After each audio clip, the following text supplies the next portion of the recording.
एक मशहूर गाना है, अपने तो अपने होते हैं। बहुत सारे लोगों के लिए अपने असल में पराये होते हैं, जो दूसरे के लिए गड्ढा खोदते हैं। एक दिन उन्हें ही उस गड्ढे में गिरना पड़ता है। हमारे आगे की कहानी और उनके किरदार इस बात को ही दर्शाता है। सन 1901 मई के महीने पोइटियर फ्रांस, तस्वीर की तरह एक सुंदर शहर। फ्रांस में उस समय डेमोक्रेटिक रिपब्लिकन अलायंस पार्टी के एमिले लोबर्ट के राज चल रहा था। एक दिन अचानक उस समय का फ्रांस के अटॉर्नी जनरल के पास एक बेनामी चिट्ठी आती है। उस चिट्ठी में जो लिखा हुआ था वो इतना हैरान कर देने वाला और दिल दहलाने वाला था, जिसे पढ़कर किसी भी आदमी के लिए यकीन करना मुश्किल होगा। सन्नाटे को चीर के जैसे एक विस्फोट हो गया था। अटॉर्नी जनरल के लिए भी यकीन करना बहुत मुश्किल हो गया था, क्योंकि उस बेनामी चिट्ठी में जो कंप्लेंट दर्ज किया गया था वो उस समय के एक मशहूर, प्रभावशाली और पैसे वाला खानदान के बारे में था, जो पोइटियर शहर के लिए बहुत सारे चैरिटी वर्क करते थे और दान में पैसा भी देते थे।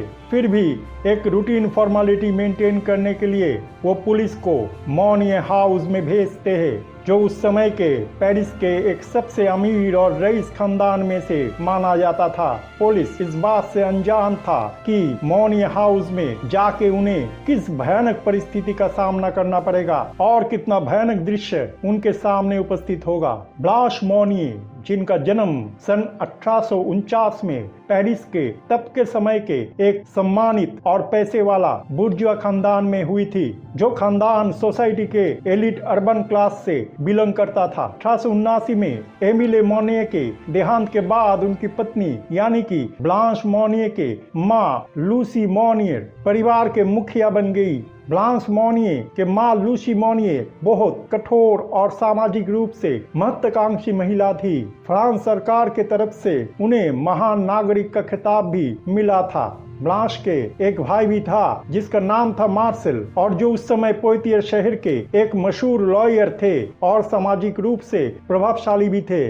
पुलिस जब इन्वेस्टिगेशन के तहत मॉनिये हाउस में खाना तलाशी करने जाते हैं तो वहाँ पे रहने वाले लोग और नौकरों ने उन्हें रोकने की कोशिश करते हैं। हर एक बाधाओं को दरकिनार करते हुए ढूंढते ढूंढते पुलिस जब सबसे ऊपर वाले एक बंद कमरे के सामने पहुँचते हैं तो वहाँ से दुर्गंध आने लगते हैं। किसी तरह पुलिस बंद कमरे के ताला तोड़ते हैं और जब वो अंदर प्रवेश करते हैं तो वो भी हैरान रह जाते हैं। एक कमरा जो अंधेरा और नमी से भरा पड़ा था। घर में चारों तरफ बिखरे हुए थे सामान, खिड़की में और दूसरे सामान और कपड़े पे बहुत सारे मैल जमा हुआ था। चारों तरफ से भीषण दुर्गंध आ रहा था। घर के सब खिड़कियां बंद था। खिड़कियों को बहुत मुश्किल से काटा गया और फिर घर में रोशनी और हवा का आना चालू हुआ। उस भयंकर माहौल में पुलिस वालों का दम घुटा जा रहा था। उन्होंने देखा कि एक पुराने और मैल से भरे बिस्तर में कंकाल जैसा शरीर लेके एक औरत नग्न अवस्था में लेटी हुई थी। पूरे बिस्तर में टट्टी, प्रसाब और सड़े हुए खाना इधर उधर बिखरी पड़ी थी, जिससे तेज दुर्गंध आ रहा था। कीड़े मकोड़े चारों तरफ फैला हुआ था। बिस्तर में वो शरीर कांप रही थी।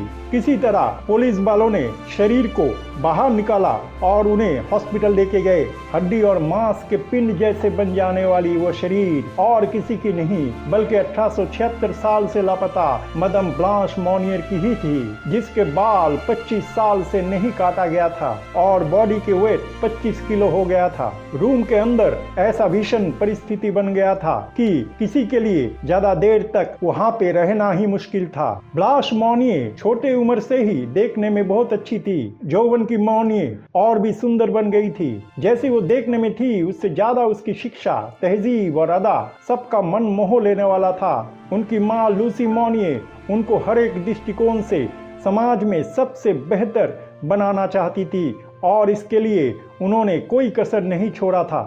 शिक्षा, संगीत और रहन सहन में उस समय पूरे पोइटियर शहर में ब्लांश के कोई तुलना नहीं था। उनकी रूप, यौवन और सुंदरता का चर्चे पूरे शहर में मशहूर था। ऊपर से सामाजिक मान मर्यादा, शिक्षा और आर्थिक मजबूती के कारण बहुत सारे लोग उनके प्रशंसक और चाहने वाले बन गए थे। ब्लांश मॉनियर के शादी के लिए बहुत सारे अच्छे रिश्ते आने लगे। उनकी फैमिली, खास करके उनकी माँ लूसी मॉनियर के मन में ये आशा प्रबल थी कि ब्लांश की शादी एक बहुत रईस और खानदान परिवार में होगा, क्योंकि उनको रुपया, पैसा, सामाजिक मान मर्यादा की बहुत फिक्र लगी रहती थी। मॉनियर परिवार अपने ऑर्थोडॉक्स सोच के तहत हर वक्त दूसरे को इम्प्रेस करना, सामाजिक दिखावा और ठाट बाट बनाए रखते थे। माँ लूसी मॉनियर और भाई मार्सेल मॉनियर ने ब्लांश के लिए लड़के देखना शुरू कर दिया था। हालांकि ब्लांश मॉनियर जब 27 साल की थी तभी उनको अपने उम्र से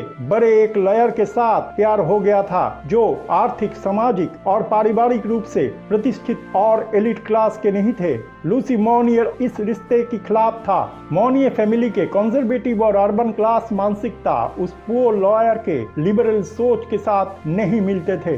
सन 1876 के बाद अचानक ब्लांश मॉनियर लोक समाज से गायब हो गई और उनकी कोई आता पता नहीं था। लोगों के बीच में जानबूझकर अलग अलग झूठ और अफवाहें फैलाया गया था। कभी ये बताया गया कि वो बीमार है या कभी ये बताया गया कि वो कहीं पर चली गई है। स्थानीय प्रशासन ब्लांश को बहुत ढूंढने की कोशिश किया, लेकिन उन्हें कहीं पर कुछ भी नहीं मिला। अपने लड़की को खोकर उनकी माँ लूसी मॉनियर और परिवार के बाकी सदस्य बहुत दुख और सदमे में था। इसके बाद धीरे धीरे लोग ब्लांश मॉनियर को भूलने लगे और किसी को फिर याद नहीं रहा कि कभी मॉनियर परिवार में एक सुंदर लड़की हुआ करती थी जिसका नाम ब्लांश मॉनियर था। ब्लांश मॉनियर लापता होने के 10 साल बाद उस लॉयर का भी देहांत हो गया जिसे ब्लांश प्यार करती थी। इसके बाद 25 साल बीत गया। किसी को ये पता नहीं चला कि ब्लांश मॉनियर की माँ लूसी मॉनियर उनको मॉनियर हाउस के एक छोटा सा अंधेरे कमरे में 25 साल तक कैद करके रखा है, क्योंकि ब्लांश उस वकील के साथ शादी करना चाहती थी जो मॉनियर परिवार का हैसियत से मेल नहीं खाता था। इस काल कोठरी में उनको बिस्तर के साथ चेन से बांध कर रखा गया था और ये कंडीशन उनके सामने रखा गया था कि अगर वो उस वकील के साथ शादी नहीं करती है और अपने माँ की पसंद को ही चुनती है, एकमात्र तभी ब्लांश को आजादी मिल सकता है। उस गंदे और बीमार परिवेश में ब्लांश मॉनियर को खाली जिंदा रखने के लिए थोड़ा सा खाना दिया जाता था। ब्लांश को इस 25 साल में कभी कभार बस उनकी माँ और भाई से ही मुलाकात होती थी और कभी भी दूसरे कोई इंसान या सूरज के रोशनी तक भी उनको दिखाई नहीं दिया था। नौकर को ये सख्त मनाही था कि वो कभी भी उस घर के पास ना जाए, यानी कि आप अगर कोई पाप काम करे तो उसमें कोई बुराई नहीं है, लेकिन वो पाप काम करते हुए आपको अगर किसी ने देख लिया तो वो सही नहीं है। अक्सर हमारे बीच में भी लूसी मॉनियर की तरह ऐसे बहुत लोग होते हैं। ब्लांश के भाई मार्सेल मॉनियर अपने माँ की ये सब अत्याचार के खिलाफ कभी भी आवाज नहीं उठाया था, सिर्फ एक बार को छोड़ के, क्योंकि वो अपने माँ के पर्सनालिटी और गुस्से से डरते थे। हर महीने एक मोटी रकम मिलता था। एक बार जब वो रकम आना बंद हो गया था तब मजबूरन अपने माँ को उन्हें खत लिखना पड़ा था और उसकी बहन को लेकर सवाल करना पड़ा, लेकिन फिर भी लूसी मॉनियर के अहंकार और पारिवारिक मान सम्मान के खातिर वो डर गया और ज्यादा साहस नहीं जुटा पाया। जब रहस्य से पर्दा उठा तो उस समय सारे फ्रांस में इसको लेकर बहुत चर्चा हुआ था और सब लोग हैरान रह गए थे। इन्वेस्टिगेशन के दौरान मैडम लूसी मॉनियर की हार्ट अटैक होके मौत हो गया और ब्लांश मॉनियर के भाई लगभग पागल हो गया था। बाद में उन्हें रिहा कर दिया गया। हालांकि एक अच्छी बात है कि फ्रांस के उस समय के प्रमुख अखबारों में छापे गए खबर के अनुसार मरने से पहले लूसी मॉनियर अपना गलती मान लिए थे और उनके मन में गलती का एहसास हुआ था। ब्लांश मॉनियर को हर एक चिकित्सा मुहैया करवाया गया था, लेकिन इतने दिन से मिला मानसिक और शारीरिक दुख, कष्ट और अत्याचार से पीड़ित ब्लांश बेहद सदमे में आ गई थी और उनकी स्थिति ट्रोमा जैसे बन गई थी। इस दुख और कष्ट वो ज्यादा दिन तक सहन नहीं कर पाई। बाकी जिंदगी वो हॉस्पिटल में थी और बाद में सन 1913 में 64 साल की उम्र में उनकी मौत हो गया। हमारे जिंदगी में घटनाएं हमें बहुत कुछ सिखाता है। उस समय की ये घटनाएं भी हमें बहुत कुछ सिखा के गई थी, लेकिन हमने नहीं सीखा। इसलिए आज भी मॉनिए फैमिली जिंदा है, आज भी ब्लाश और लूसी मॉनिए जिंदा है। ना जाने कितने परिवार आज भी अपने बच्चों के ऊपर कितने तरीके से शोषण करते हैं। अपने स्वार्थ और इच्छा के अनुसार माँ बाप, रिश्तेदार, भाई बहन या कोई बचपन के दोस्त किसी ना किसी को तो आज भी मैनिपुलेट और कंट्रोल करता है। आज भी बहुत सारे लोगों को उनके परिवार के थ्रू कोई ना कोई काम करने के लिए मजबूर या बाध्य किया जाता है। अपने जिंदगी में फैसला लेने के लिए उन्हें आज़ादी नहीं मिलता है। अपने मनपसंद साथी के साथ प्यार करने की या उनसे शादी करने की आज़ादी नहीं मिलता है। उन्हें आज भी आर्थिक रूप से परिवार के कोई ना कोई शोषण करता है। खुद काम ना करके उनके ऊपर सांसारिक सारे बोझ डाल दिया जाता है। बचपन से लेकर जवानी तक उन्हें प्रताड़ित किया जाता है। हर एक रिस्पॉन्सिबिलिटीज को ये लोग अपने परिवार के ही किसी पर्सन के ऊपर थोप देते हैं और उन्हें बहुत सालों से एक्सप्लॉइट किया जाता है। इमोशनल ड्रामा, टॉर्चर और सेंटिमेंटल सिंपैथी के सहारा लेकर ये लोग खाली अपने परिवार के ही किसी मेंबर से बेनिफिट्स लेते हैं। प्रॉपर डिसीजन उन्हें खुद कभी भी नहीं लेने दिया जाता है। लेकिन एक दिन ऐसा आता है जब पीछे की साजिश का पर्दाफाश होता है और सच बाहर निकल आता है। वो आदमी को सब समझ में आता है कि परिवार के वो कौन सा लोग हैं जो बहुत सालों से उनको बेवकूफ बनाते आए हैं, हर एक रूप से शोषण करते आए हैं, विक्टिम कार्ड प्ले करके और मैनिपुलेट करके अपने फायदे के लिए उनका इस्तेमाल करते आए हैं ताकि उनका आर्थिक हालत कमजोर हो और उन लोगों को अपने बेनिफिट्स मिलते रहे। ब्लांश मॉनियर की कहानी फ्रांस के इतिहास में पारिवारिक दुर्व्यवहार और उपेक्षा के सबसे भयानक उदाहरण में से एक बन गया है। यह इस बात को भी याद दिलाता है कि कैसे सामाजिक मर्यादा, मान सम्मान, प्रतिष्ठा और आर्थिक स्थिति हासिल करने के लिए या उसको बनाए रखने के लिए इंसान खुद के नजर में ही इतना गिर जाता है कि हर एक सीमाओं को लांघते हुए वो इंसान को ही कंगाल बना देता है, मन में विकृत सोच का जन्म देता है और अपने आप को कलंकित करता है। एक बात याद रखिए, अगर हम नेगेटिव इंटेंशन लेके बहुत दिनों से कोई गलत काम करते हैं और अपने अहंकार के कारण उसे सही ठहराते हैं, अपने आप को झूठी दिलासा देते हैं, फिर भी आखिर में हमको उसका कर्म फल जरूर मिलता है। और यही हुआ था मॉनिए परिवार के साथ। ये घटना वो सब परिवार के लिए एक सीख है जो आज भी बचपन में ही अपने संतान के इच्छा और खुशी का गला घोट देता है। बच्चे की एडिक्शन या दुर्बलता के बारे में पता होने पर भी उसे ठीक ना करके अपने स्वार्थ या फायदे के लिए या तो उस एडिक्शन या दुर्बलता को बनाए रखते हैं या और बढ़ा देते हैं ताकि वो बच्चा हमेशा उनके कंट्रोल में रहे, हमेशा उनकी बात सुने, उनसे डरे और वो ऐसे ही उस बच्चे के साथ अपना मैनिपुलेशन की गेम खेलते रहे ताकि वो बच्चा जब बड़ा होगा तो उस दुर्बलता या एडिक्शन के जरिए फैमिली मेंबर्स उनका हर एक रूप में शोषण कर सके, उन्हें अपना स्वार्थ या बेनिफिट्स के लिए इस्तेमाल कर सके, खुद कोई काम ना करके उनके ऊपर डिपेंड रहे और उनसे हर एक किस्म के फायदा हासिल करे। ऐसे बहुत सारे माँ बाप, भाई बहन, अंकल आंटी, दूसरे फैमिली मेंबर्स, रिश्तेदार, दोस्त सब कभी ना कभी किसी ना किसी कारण से अपने किसी ना किसी फैमिली मेंबर को इस्तेमाल करते हैं, उनका खून चूसते हैं, परिस्थिति के अनुसार उनको मैनिपुलेट करते हैं, कभी रोके, कभी धमका के, कभी ब्लैकमेल करके, कभी नरम होके, अच्छे बातें करके, तो कभी नाटक करके और झूठ बोल के।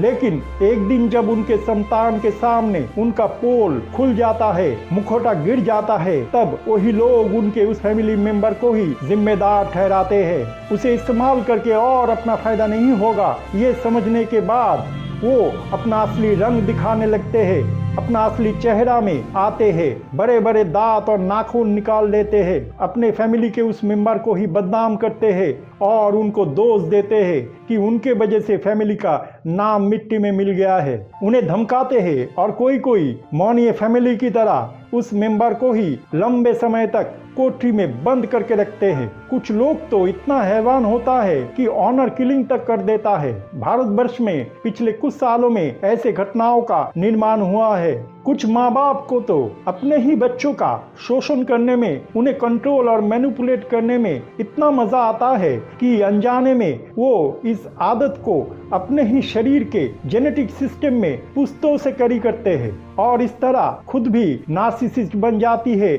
और अपने संतान को भी नार्सिसिस्ट बनाती है। कभी कभार संपत्ति से बेदखल करने की धमकी अपने ही संतान को दिया जाता है।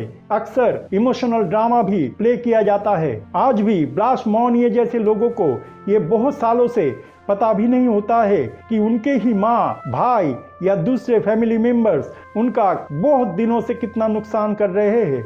आखिर में उनके ही अपने उनको हर किस्म से धोखा दे जाते हैं। वो जिनको इतना विश्वास करती है वही लोग से उन्हें बहुत बड़ा फाइनेंशियल नुकसान उठाना पड़ता है। लंबे समय तक वो उन्हें खुद की हमदर्द समझती है, उन लोगों के लिए बहुत मेहनत करके पैसा कमाती है और हर एक समय उन लोगों की हर एक डिमांड पूरी करती है, लेकिन आखिर में उन्हें उनके ही परिवार से कर्म फल मिलता है। हमारे अपने ही जब हमारे दुश्मन बन जाते हैं और हमारा नुकसान करते हैं तब हमें बहुत बुरा लगता है और उस दुख को झेलना बहुत मुश्किल होता है। जिनके लिए हम हमारे सारे जिंदगी निछावर कर देते हैं, हमेशा गिविंग एनर्जी में ही रहते हैं, वही हमसे गेम खेलते हैं। और जिंदगी में ऐसा भी होता है कि जो आदमी हमें सब कुछ बिना स्वार्थ देता है और हमसे कोई भी एक्सपेक्टेशन नहीं रखता है, उन्हें हम कभी भी हमारे एनर्जी नहीं देते हैं। ऐसे बहुत सारे बच्चे हैं जिनको या तो छोटे उम्र से सही परिवेश ही नहीं मिलता है या जिंदगी के शुरुआत में ही प्रतिकूल परिस्थिति और घटनाओं का सामना करना पड़ता है जो उनके छोटे से दिमाग और दिल पे बहुत गहरा असर करता है। उन्हें यंग एज में ही अकेला छोड़ दिया जाता है और अपना रिस्पॉन्सिबिलिटी के साथ फैमिली का भी रिस्पॉन्सिबिलिटी उन्हें खुद उठाना होता है। उन्हें परिवार का प्यार, सपोर्ट, सिंपैथी, इमोशन या फाइनेंशियल बैकअप नहीं मिलता है।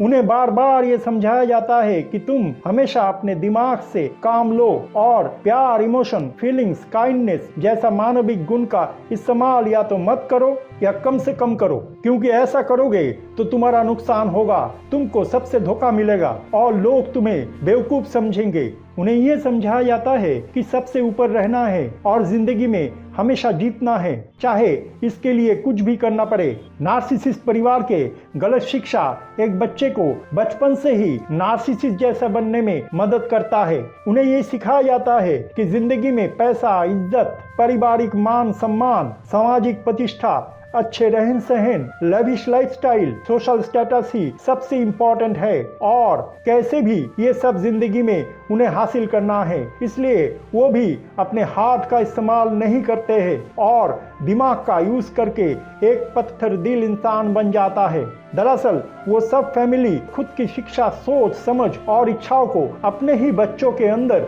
देखना चाहते हैं। उन्हें जो सही लगता है वही वो अपना संतान में भी कैरी फॉरवर्ड करते हैं। कभी ये नहीं सोचते हैं कि उनके समझना और सोचना गलत भी हो सकता है। आप लूसी मौर्य या मार्शल मौर्य जैसे लोगों को जेल में डाल सकते हो, उन्हें सजा दे सकते हो, लेकिन उनकी सोच को ऐसे खत्म नहीं कर सकते। आदमी का गलत या बुरे सोच को हम सकारात्मक रूप से परिवर्तित कर सकते हैं। एकमात्र तभी इंसान अच्छाई की तरफ बदलेंगे और इस दुनिया में परिवर्तन आएगा। इस दुनिया में कुछ लोगों के लिए भगवान सबसे कठिन राहें चुनते हैं, ना कि बाकियों की तरह सस्ता और सही जिंदगी। भगवान जैसे इंसानों को जिंदगी में बहुत सारे पैसा, शोहरत, आलीशान बंगला, गाड़ी या संपत्ति देते हैं, वैसे ही दुख और गरीबी से पीड़ी जिंदगी भी लोगों को उनसे नसीब होता है।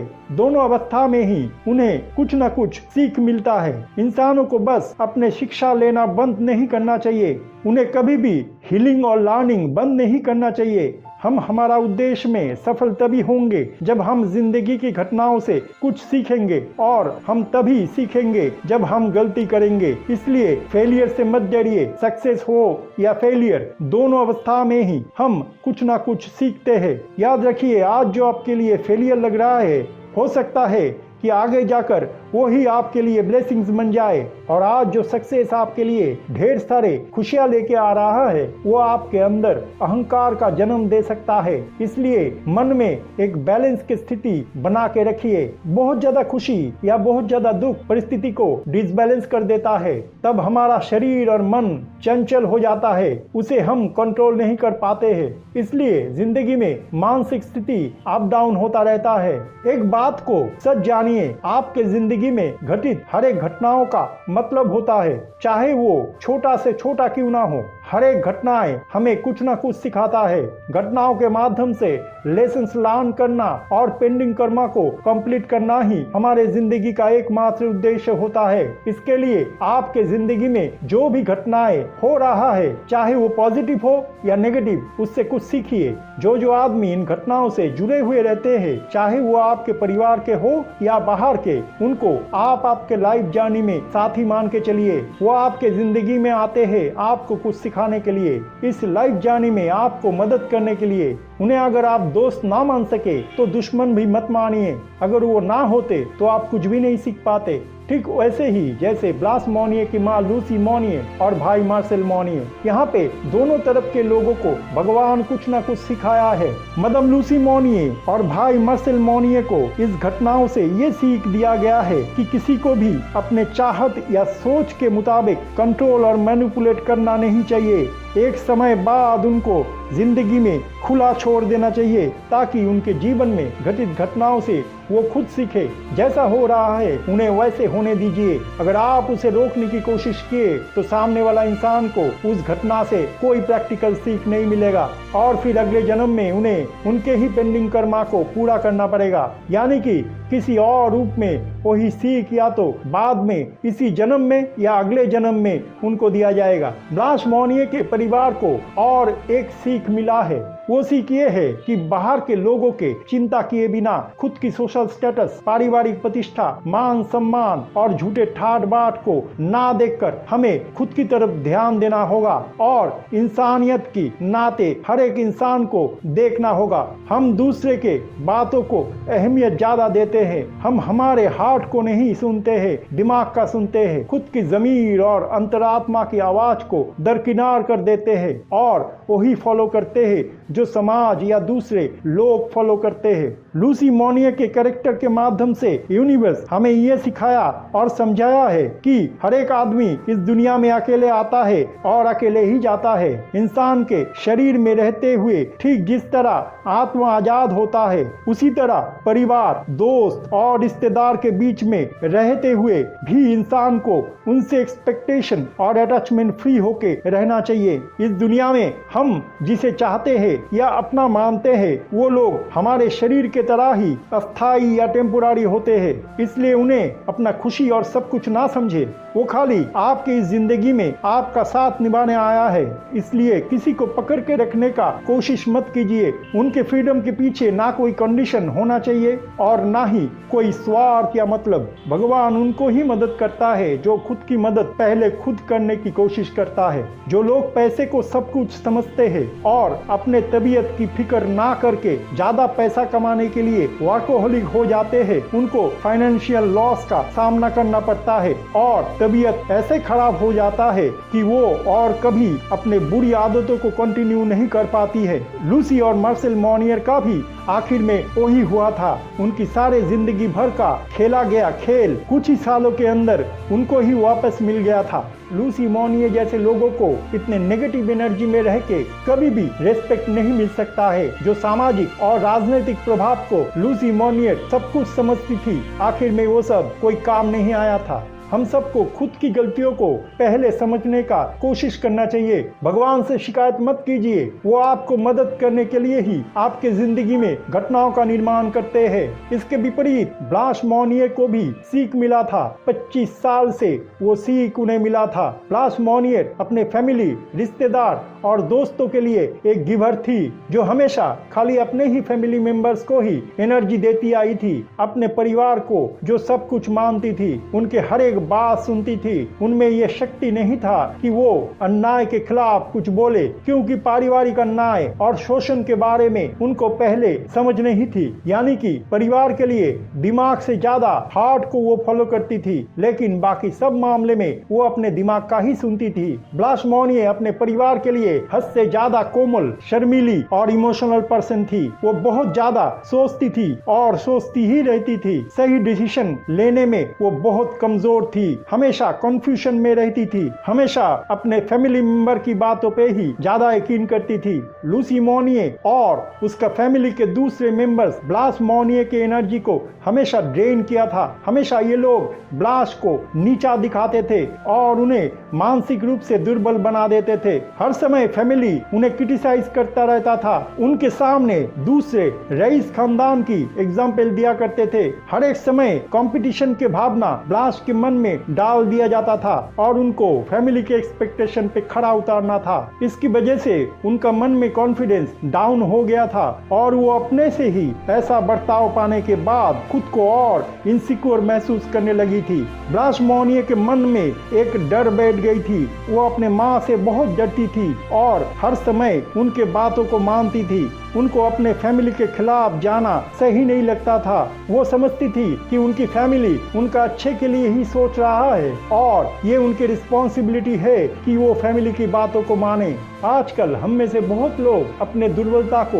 नजरअंदाज कर देते हैं। हम अपने तरफ नहीं देखते हैं। हम जिस तरह दुनिया को बचपन से देखते आए और समझते आए हैं, ऐसा जरूरी नहीं है कि दुनिया वैसे ही हो। इस दुनिया में कोई किसी का नहीं होता है। ये सच समझने में किसी किसी को बहुत समय लग जाता है। अगर हमारे अंदर कोई दुर्बलता बचपन से है और दूसरे को इसके बारे में पता है, तो फिर चांसेस बहुत ज्यादा रहता है कि ज्यादातर लोग बाद में इसका फायदा ही उठाएंगे। इसलिए पहले खुद की दुर्बलताओं को या एडिक्शंस को अपने जिंदगी से हटाने का कोशिश कीजिए। उनको अपना प्रोफेशन बना के जस्टिफाई मत कीजिए। चालाकी एक समय तक आपको मटेरियल सक्सेस देता है, बाद में यही चालाकी आपका नुकसान करता है। हमें ये नहीं भूलना चाहिए कि अगर लूसी मोनिये ना होती तो ब्लास मोनिये को जिंदगी में वो वैल्यूएबल लेसन्स ही नहीं मिलता और ना ही लूसी मोनिये को आखिर में अनुताप और अफसोस होता। यानी कि हमारे दुख, मुसीबत, नुकसान और परेशानी के लिए हम दूसरे को जिम्मेदार मानते हैं, लेकिन एक बार भी नहीं सोचते कि दूसरे हमारे ही गलतियों को हमारे सामने लेके आता है और हमको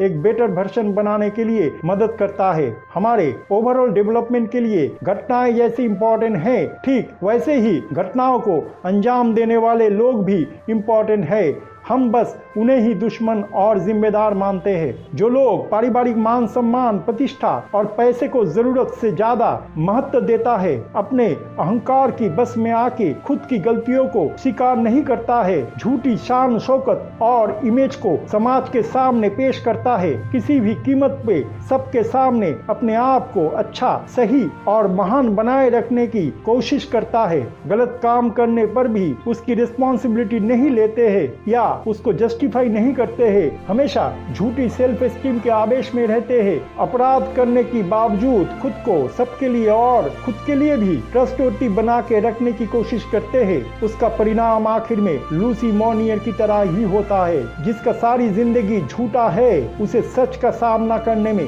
डर तो लगेगा ही। लूसी मोनिये जैसे लोग जो सारे जिंदगी भर पाप का पैसा इकट्ठा करती है और सामाजिक अनुष्ठान में बढ़ चढ़ कर हिस्सा लेके पॉलिटिक्स में इन्वॉल्व होके सोशल वर्क करके चैरिटी में वही पैसा दान में देती है ताकि अपना एक बहुत अच्छा इमेज समाज के सामने खड़ा कर सके, पॉलिटिकल इन्फ्लुएंस से और भी बहुत सारे दुष्कर्म कर सके। आखिर में उनका सारी जिंदगी भर का कमाया हुआ मान सम्मान ऐसे ही मिट्टी में मिल जाता है। जो लोग पराये को अपने समझते हैं, जो उनका सच्चे हमदर्द है, उनका मदद करता है, उनके साथ ही हमेशा माइंड गेम खेलता है, जिंदगी में उनका कोई अपना नहीं होता है। आज के कलयुग में जिन लोगों को खुद की सुंदरता, बुद्धि, ज्ञान, शिक्षा, पर्सनालिटी और कमाई पे अहंकार है, प्राकृतिक रूप से सुंदर होने के बावजूद भी दिन में हजारों बार मेकअप थेरेपी और शॉपिंग करती रहती है, अपनी ठाट बाट, शान और शौकत लोगों को दिखाने के लिए 5 स्टार होटल या आलीशान रेस्टोरेंट में जाके महंगी खाना खाती है, जिनके दिल में दूसरे के सामने खुद को ज्यादा सुंदर और इंटेलिजेंट दिखाने का हमेशा एक जुनून सवार रहती है, जो हमेशा मोबाइल से अपना सेल्फी लेने में ही बिजी रहती है और सोशल मीडिया में प्रोफाइल बनाकर हमेशा दूसरों को इम्प्रेस करने की या फेमस बनने की कोशिश करती रहती है। ऐसे इमेच्योर और लो एनर्जी लेवल की लोगों को ब्लांश मोनिये से सीख लेना चाहिए। अपने झूठे स्वरूप को हटा के जब तक आप अपने सही रूप में नहीं आते हैं, तब तक आपको जिंदगी में परेशानी झेलना ही पड़ेगा। ये बात निश्चित है कि पीठ पीछे आप जो भी गलत करेंगे वो आपके जिंदगी में बैकफायर होगा। जो लोग ऊपर में सबके सामने खुद को बहुत स्पिरिचुअल दिखाते हैं, पर्सनालिटी से भरपूर, स्मार्ट और पावरफुल दिखाते हैं, वो अंदर से उतना ही डरपोक और दुर्बल होते हैं। अपने ईगो को छुपाने के लिए तरह तरह की बहाने ढूंढते हैं। सामर्थ्य ना होने के बावजूद बहुत सारे लोग खुद की सोशल स्टेटस, रहन सहन, फैमिली जरूरत को इतना हाई स्टैंडर्ड में ले जाते हैं कि उससे पूरा करने के लिए उन्हें गलत काम करना ही पड़ता है और बाद में वो उस गलत काम को सही भी ठहराते हैं, चाहे परिवार क्यों ना हो। अगर वो आपको कोई गलत काम करने के लिए डायरेक्टली या इनडायरेक्टली मजबूर करे तो आपको आपकी एनर्जी उन लोगों को नहीं देना चाहिए। जो सारी जिंदगी भर दूसरे की बोझ ढोता है या अपने परिवार के नाजायज डिमांड पूरी करती रहती है, उसका बोझ भगवान भी कभी नहीं धोता है। गलत जगह में लगाया हुआ पैसा भी डूब जाता है, लेकिन वो बाहर में यह दिखाती है कि सब कुछ बहुत अच्छा है। आखिरी दिनों में मौनिया परिवार के साथ कुछ ऐसा ही हुआ था। एक बात ध्यान में रखिए, हमारा शरीर टेम्पोररी होता है। अगर हम आर्टिफिशियली उसको सुंदर बनाने की कोशिश करते हैं और अपना बेनिफिट पाने के लिए या पैसा कमाने की खातिर उसका इस्तेमाल करते हैं, तो इसमें हमारा कोई स्किल्स, एबिलिटी, क्रिएटिविटी और कंट्रीब्यूशन नहीं होता है। हम या तो पैसे से ये सब करते हैं या दूसरे एक्सपर्ट्स के डायरेक्शन और मदद से अपना नाम, शोहरत और पैसा कमाते हैं। इसलिए अपने शारीरिक सुंदरता पे नाज मत कीजिए, अंदरूनी सुंदरता को निखारिए। अगर इंसान के शरीर, रूप या यौवन, चालाकी और डिसऑनेस्टी उनके लिए हर एक किस्म की मेटेरियल सक्सेस लेके आता है, तो हमें समाज को दिखाने के लिए पढ़ाई लिखाई करके अच्छे इंसान बनने का अभिनय करना छोड़ देना चाहिए। सच को आप थोड़े समय के लिए दबा के रख सकते हैं, आखिर में वो बाहर आ ही जाता है। हमको चाहिए पहले अपने बैड हैबिट्स, चारित्रिक दुर्बलता और एडिक्शंस को गुड बाय करें। इन सब चीजों को कभी भी जस्टिफाई ना करें। जो लोग गलती और अपराध करने पर भी उसे गलती और अपराध नहीं मानते, वो बस इंसान जैसे देखने में ही होता है। इतने सारे अपराध और अधर्म करने के बाद भी अगर लूसी मोनिये ये बोलती कि मैंने तो समाज सेवा किया है और मेरा हर एक काम के लिए मुझे दूसरे से रिस्पेक्ट मिलना चाहिए, तो आपको कैसा लगता? आज बहुत सारे लोग इस दुनिया में कुछ भी करके पैसा कमाता है और या तो उस काम को सम्मान के दायरे में लाते हैं या जस्टिफाई करते हैं। अगर कोई आदमी के पास टैलेंट, बुद्धि, स्किल्स और हर एक किस्म के गुण और क्षमता रहते हुए भी वो उसका गलत इस्तेमाल करे, तो आने वाला समय उनके लिए लूसी मोनिये जैसा भयानक परिणति लेके आएगा। आज के समाज में लूसी मोनिये जैसे ऐसे बहुत सारे लोग हैं जो समाज के सामने अच्छाई का मुखौटा पहन के रहते हैं, लेकिन पीछे ये लोग पाप और अधर्म का अंधकार दुनिया में जीना पसंद करते हैं। अगर आपका जिंदगी का मकसद खाली पैसा कमाना, अच्छे लाइफस्टाइल मेंटेन करना, अच्छे खाना खाना, अपना इमेज सबके सामने बनाए रखते हुए पब्लिसिटी, नाम, शोहरत और पॉपुलैरिटी हासिल करना है, तो आपके जिंदगी एक सहज और सस्ता जिंदगी है जो शॉर्टकट रास्ते से होके गुजरता है। सदियों में किसी किसी को भगवान सबसे कठिन और भयानक जिंदगी देता है, जो नरक के समान होते हुए भी उन्हें स्वर्ग का एहसास दिलाता है। यह आपके कर्म और सोच के ऊपर है कि कौन सा जिंदगी आपको नसीब होगा। आप अगर सारी जिंदगी भर दूसरे के भावनाओं के साथ खेलते आए हैं, उन्हें धोखा देके मजा लेते आए हैं, तो एक दिन ऐसा भी आता है कि आपके साथ किया गया अपने लोगों की बेवफाई भी आपके सामने आ जाता है। आज भी लुइस मॉनिए जैसे लोग दूसरे को या अपने ही परिवार के लोगों को रुपया मुहैया करवा के अपना काम करवाता है, उनकी मजबूरी का फायदा उठाते हैं। या तो कम्युनिटी ग्रुप्स, यूनियन, नेटवर्क और कमेटी बना के या उनमें शामिल होके इकट्ठे बहुत लोगों को साथ लेके कोई ना कोई गलत काम करते हैं, चाहे वो ऑफिस हो या हमारे लोकेलिटी। हर एक जगह पे आजकल बहुत सारे सेम माइंडेड लोग इकट्ठा होके गंदे पॉलिटिक्स का खेल खेलते हैं। दोस्त, रिश्तेदार या कोलिग्स को साथ लेके किसी निर्दोष के खिलाफ साजिश रचते हैं। जो सच की राहों पे चलते हैं उन्हें फंसाने की कोशिश करते हैं। जो उन लोगों के साथ नहीं आते या उनके मनमाफिक काम नहीं करते हैं उन्हें तंग किया जाता है, अपमानित किया जाता है और ड्रामा क्रिएट करके झूठे केस में फंसा दिया जाता है। उनके खिलाफ अफवाह फैला के उनकी सारी जिंदगी बर्बाद करने की कोशिश करते हैं ये लोग। आज भी लूसी और मार्सेल मॉनियर जैसे लोग गाँव और शहरों में इकट्ठा होके किसी ऑनेस्ट आदमी को समाज से अलग थलग करने की कोशिश करते हैं। खुद की काले करतूत को छुपा के कोई ना कोई अच्छे आदमी को सबके सामने नीचा और बुरा दिखाया जाता है, ठीक जैसे लूसी और मार्सेल मॉनिए ब्लांश मॉनिए के साथ किए थे। एक बात याद रखिए, आपके दुर्बलता को ही लूसी मॉनिए जैसे लोग सॉफ्ट टारगेट बनाते हैं। यानी कि आपके अंदर अगर पैसा और दूसरे एडिक्शंस को लेकर दुर्बलता है तो ये सच जानिए कि आपके परिवार के ही कोई लोग इन दुर्बलताओं को अपने मकसद के लिए टारगेट किया है। हर समय अपने ही फायदे के लिए ये लोग किसी न किसी तरह आपके ही वीकनेस को आपके जिंदगी में बनाए रखते हैं या रखने की कोशिश करते हैं। लूसी मॉनिए जैसे लोगों को ये याद रखना चाहिए, जिस दिन खुद के ही परिवार के लोगों पर आप लोगों की मानसिक और शारीरिक अत्याचार चरम सीमा पर पहुंच जाएगा, उस दिन ये लोग या तो आपसे अलग हो जाएंगे या आपके साथ रहते हुए भी फिर कभी आपका नहीं होंगे। तब ना चाहते हुए भी आपको बाकी जिंदगी अकेला रहना पड़ेगा या सबके साथ रहते हुए भी आपको बहुत अकेला महसूस होगा। हमारे समाज में एक गलत धारणा है कि लड़कियों के ऊपर सिर्फ लड़के ही अन्याय करते हैं। ब्लांश मॉनियर की घटना उन जैसे लोगों की गाल में एक करारा थप्पड़ है। हम इंसान को उसकी कास्ट, रिलीजियन और जेंडर से विचार करते हैं, ना कि उन्हें एक इंसान की तरह देखते हैं। एक इंसान ही इंसान के साथ अन्याय करता है, कोई जेंडर नहीं। यहाँ एक माँ उनके ही खून को 25 साल तक कैद करके उनके ऊपर शारीरिक और मानसिक अत्याचार की थी। अपने ही बेटी को इतने साल से धोखा दिया, झूठ बोला, मैनिपुलेट और कंट्रोल किया। जो समाज के खातिर वो मर मिटती रही, सिर्फ अपने ईगो या अहंकार के खातिर उसी समाज को उन्होंने झूठ बोलकर गुमराह किया। इसलिए हम सबको अपने अहंकार का त्याग करना चाहिए। पौराणिक कथा के अनुसार एक बार जब डाकू रत्नाकर के मुलाकात नारद से हुआ, तब नारद उनसे पूछे कि तुम ये पाप और दुष्कर्म किसके लिए कर रहे हो। डाकू रत्नाकर ने बोला कि मैं मेरा परिवार के लिए ये काम कर रहा हूँ। तब नारद उनको बोले कि जाओ अपने घर में जाकर अपने परिवार से पूछो कि वो लोग क्या तुम्हारे इस काम का रिस्पॉन्सिबिलिटी लेने के लिए तैयार है।